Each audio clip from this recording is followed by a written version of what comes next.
মুসলিম ধর্মের অনুসারীরা মারা গেলে শেষ যাত্রার গোসল করিয়ে বিদায় দিতে হয় তাদের। সে সময় পদ্মাশীলভাবে মশারি টানিয়ে গোসল করাতে হয় একজন মুদ্দাকে।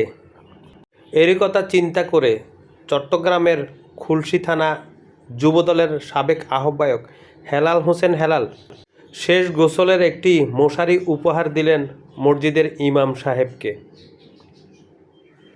চট্টগ্রাম নগরীর খুলশী থানাধীন এলাকার মাস্টারলাইন জামে মসজিদের ইমাম মোহাম্মদ তাজুল ইসলামের হাতে এই উপহারটি তুলে দেন যুবদল নেতা হেলাল হোসেন হেলাল। এই সময় ইমাম মোহাম্মদ তাজুল ইসলাম বলেন, উনি একটা যথেষ্ট ভালো উদ্যোগ নিয়েছে, কারণ আমাদের এখানে এই জাতীয় উদ্যোগ আর আগে কেউ নেওয়া হয় নাই।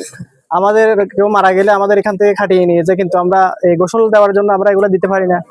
আমি ধন্যবাদ জানাচ্ছি হেলাল ভাইকে এবং ওনার সাথে যারা সহযোগিতা রয়েছে ওনাদেরকে আন্তরিক ধন্যবাদ জানাচ্ছি। আল্লাহ পাক সুবহানাহু ওয়া তাআলা তাদের এই খেদমতগুলো কবুল করেন, সবাই বলে আমিন।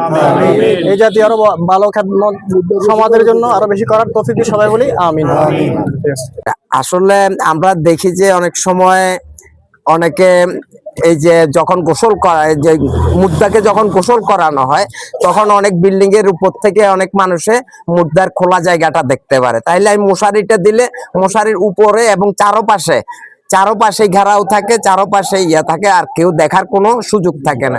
কারণ মুদ্দা মহিলা হইতে পারে, পুরুষ হইতে পারে, যার কারণে অনেকে যদি এটাকে দেখে ফেলে তাহলে সেটা তো একটি গুনার কাতারে পড়ে যায়। যার কারণে আমি চিন্তা করছি যে যদি আমরা এইভাবে মশারি দিয়ে যদি আমরা এটাকে শুরু করে দিতে পারি তাহলে হয়তো গোসল করানো হয় এইভাবে মশারি দিয়ে, তাহলে শেষ গোসলটা ওরা নিরাপদে পাইলো আর কি, সেটাই, আর কোনো কিছু না।